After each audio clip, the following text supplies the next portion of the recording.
با نام از چندین کوچه، چندین خیابان و حتی اکادمیای علم‌های جمهوری تاجیکستان نامگذاری شده است. سخن درباره قهرمان ملت، ارباب سیاسی و دولتی باباجان غفورов می‌رود. ما امروز به زادگاه فرزند فرزانه ملت آمدیم.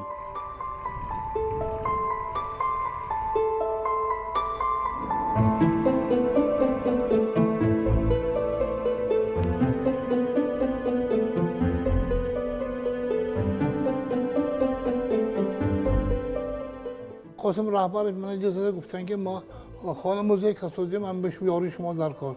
من گفتم که منم میبخشید خانه موزه من به شما خودم کده دیدی شما خوش نکده آورده کلیسه میسپرم. با وجان غفور آدمی کره زمین و موزه شود درستتر شود. موزه شود از روی استاندارد جهان لااقل ریسپوبلیکایی شود.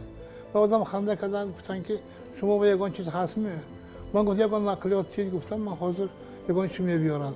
50 سال درباره باباجان غفور چی بوده که شما همش شنیدگی متریال ارشیو نماندگی ارشیو مسکو ارشیو خودم و ارشیو ازبکستان همه چند درباره معلومات بسیار بود. من یک دو کارت باشه بردم و گفتن که اوه آدمش یافتیم این چیز موادهای چسبان اهم پال تو پتالوگ میچسبد شما اهمیتش نبوده که موزه به شما دیرکس خودتون میسازید. الان ما 26 آگوست 96 سال اما موزه به دیرکس شدیم تا حاضر کار کسادیم. کدام آدم یک بار هم آثارخانه ما بیاد البته هزار بار رحمت گفتم میرفت که این خیلی جای آباد شده است. این خیلی آثارخانه برای مرکز تربیت شده است، تربیت علم شده است. بسیار چیز از یاد گرفتن ممکن البته همه جوان آمدنش در خود گفته و خودشون نقل کرده میرفت. باباجان غفور وطنشون نقل میدانستن حیات طبیعت و میگفتن حبیب الله کتاب نگاه کن تاجیکستان گوجاننده یک وقت رو به نزدیک می انا فلوریدا انا و کالیفرنیا نزدیک انا میشه کجا به چیز میوه‌دار باشه البته موبا میشد همین به طبیعت یک سال کردن در کار و طبیعت ما جنت زمین میگه. باید گفت که باباجان غفورов که از اون شخصیت‌های بودند که برای پیشرفت هم صناعت، هم خواجگی قشلاق، هم علم و فرهنگ خیلی خدمت بزرگ کردند. یکی از خصلت‌های مهم باباجان غفورov این بود که بی‌واسطه به تاریخ ملت ما اهمیت زیاد می‌دادند. چون که خودشناسی ملی را غفورov در پایه علمی می‌خواستند که قرار دهند. سال 1999 در هندوستان جشن 90 سالگی باباجان غفور قید کرده شد. خوشبختانه از تاجیکستان ما 3 نفر رفتیم. پرزیدنت اکادمی علوم تاجیکستان اون وقت گلمرد میرسیدوف، اکادمی اهرام مختار و بنده. بیرون در همونجا در بنای پارلمانت هندوستان 90 سالگی شد و سروزیر هندوستان جناب واجپای اشتراک کردند و یک سخن خیلی بالا گفتن که پادشاهان را در وطنش میشناسند اما عالمان زبردست اهل علم و ادب را در تمام دنیا میشناسند. چرا که امروز ما غفور را همچون فرزند خود این دوستان ما قدر سازیم. بنابراین در سیمای غفور نه اینکه فرزند خلق تاجیک بلکه با همین اثرهایی که درباره هندوستان بارها و چندین کادرهای هندوستان رو تیار کردن ما فرزند خود حساب میکنیم. اینکه همین کدام وقتی که به خارجی روان در سر تاقی همین تاجیکی بود. یعنی اونقدر همین سیمای تاجیکانی خود را نشان بدادند. حتما بدانید همین یک لحظه همین دیویندر کاوش شاگرد غفور موی پیشوار گرفتن یک لحظه گفتن که بار غفور آمدن به من پیشکی گفتن که دیویندر تو باید برآمد من پیشوار میگیری ترجمه میشی در چند روزی که بیستم. بعد غفور میآیند دیویندر کاوش غفور را گرفته. بعد سفیر ما در هندوستان اون وقت اتفاق سوویتی سال 74 بود میگویند که همین سفیر ما جابجا میکنن مرسی بود و میگویند که غفور همین شود یک چی میخواهید میگه سفیر در هندوستان شود یک اندرا گاندی مرا اگر قبول میکرد بعضی مسئله سربازی هندوستان با اندرا و سفیر این گپی کاوشک دیوینده میگه Indira Gandhi از ندواش بابا جان گفته بود. چون برای میروا دیدی گفتم انا تلفن میکنی حاضر دیویندر قبولگاه ایندرا گاندی پگاه آیا وقت قبول میکند این تا دو سه روز بعد همون زمان دیویندر کاوش تلفن میکنه قبولگاه ایندرا گاندی چون ایندرا گاندی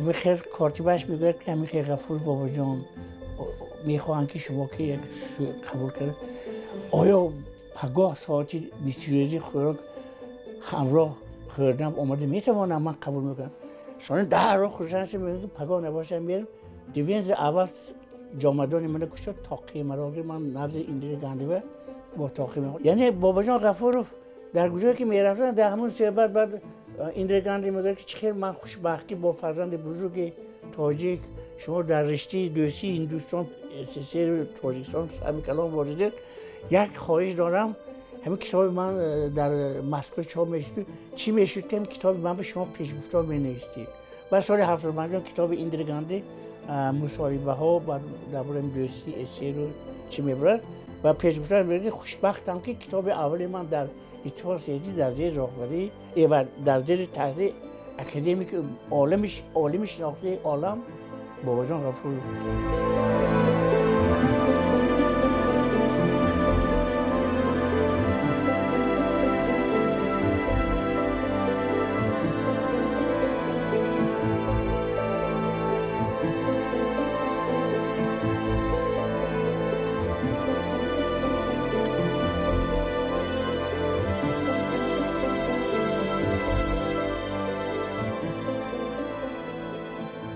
یک خصوصیت غفور همین بود که این کس از مخبری برآمدن مخبری فعال گزیت های همون وقتی آواز تاجیک این سال 24 سکر برآمد در قناری امروز ازبکستان به زبان تاجیکی چون من گزیتی پرولتر خوجان باشوکی خوجان این در چیزان گزیت های من سالهای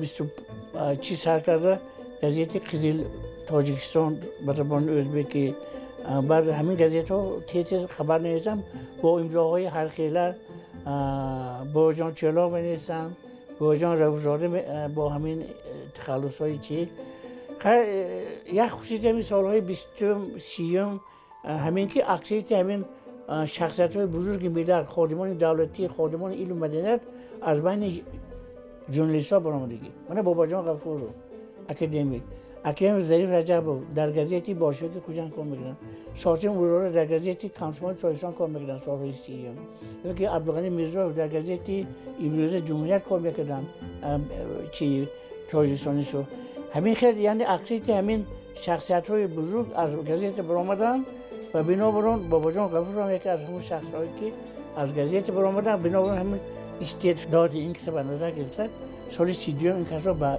یونیورسیتی اتفاق ژورنالیستیکی اتحادیه شوروی اون وقت میفرستادن و اون کار در مسکو میخونن و خود در مسکو خوندن اون کار و خصوصا در همین کتابخانه‌های مشهور مسکو با کتاب‌های خیلی نادر شناخته شدنشان این کار رو با یک مهر محبت وطن دوستی یعنی محبت به وطن ملت سر بشود و سال 1935 میآیند این کار رو سال 36 اول گزیتی چی کار میکنن کمتر قزل تاجیکستان بعد تاجیکستانی سرخ بعد این کار رو سال 1936 مدیر سکتور مطبوعات کمیته مرکزی پارتی کمیته بود 20 سال این کار از سال 1902 همین سال 1936 تا 56 در کمیته مرکزی کار کردم همچون اول من مدیر سکتور مطبوعات بعد مدیر شعبه بعد کاتب کمیته مرکزی دوم آید به ایدئولوژی ترغیبات و تشویقات و از سال 46 کاتب یکم کمیته مرکزی پارتی کمونیست تاجیکستان تا سال 1956 همین که تاجیکستان نقد میدیدن که موندن گرفت کدام آدم از تاجیکستان رفت همین آدم نزدیک با این آدم قبول میکند قبول میکردن می سفید جوام فرقش نبود کدام این فقر خانات یکان کمبودی داریم ما یاردم در کار میدونم میپرسد جوانای نقد میدونستن که اگر ضبطشان کردیم بسیار مکتبام اکسکورسیا رود مسکو البته باباجان غفور کردم میرفتم بسیار رسمشون گرفتگی همین آقای باید میگن بابا من عائله عادی برآمدگی من تا همین درجه رسیدگی ما با نمی رسید پولی که ما کتاب خریم وای خریم شما با همه چیز هست نقد کنیتون آینده ما شما میگفتن ما این آدم بسیار چیز یاد گرفتم و آدم میگفت حبیب الله امروز آقا گشتن نمیبیاد ما öylesine yapıyoruz. Мы должны работать по Эйнштейну. Мы должны обгонять время. همین روز پاگا کار کنیم. پاگا یک روز به نه، یک سال با 10 سال کار کنیم. چون وقت گشتن نمیاد. وقت غنیمت. اینا ما یاد گرفتم. ما همیشه شب روز کار میکنم. چون که کار کردم من دم میگیرم. و همیشه من کار کرده حواس کرده دم میگیرم میگفتن.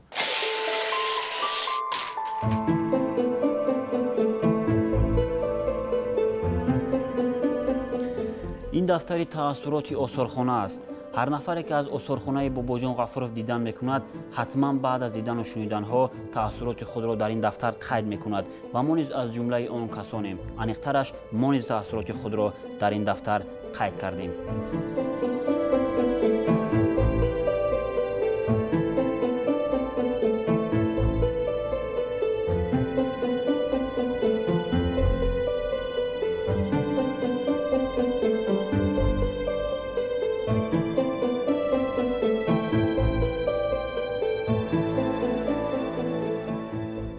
غفور پیش از همه برای ملت تاجیک کارهای بزرگ انجام داد. خودی همین تهیه کردن کادرهای زیادی علمی. ثانی هم میراث زیادی نیاگان باید در مسکو چاپ کرده. از همون خاکساری غفورov، آدمیت غفورov، ولی شخصیت میگن شخصیت ها کیا هستن؟ من همین که من آوردی گروهی چندین سال است که من نزدیک من 40 سال میشه که من درباره شخصیت‌های بزرگ ملتم اصلا می‌نویسم جستجو میکنم. همین شخصیت‌های بزرگ یک خصوصیت عجیب دارن که آنها همین در زیر مفهوم شخصیت 3 عامل اساسی است. یکم آدمیت، دوم همین آن کاری که آنها به همون کار مشغول هستند با تمام وجودشان داده شدگی و سومش آنها همین خاکسار میشوند. مثلا در سیمای غفور من خاکسارترین خاکسار رو میبینم. وقتی که با کس صحبت کنم که زمین به نگاه که صحبت میکردن. همین خویشی پولبار گندم سرش خم علمی غفور همین خیلی بودن. خاکسار بودن.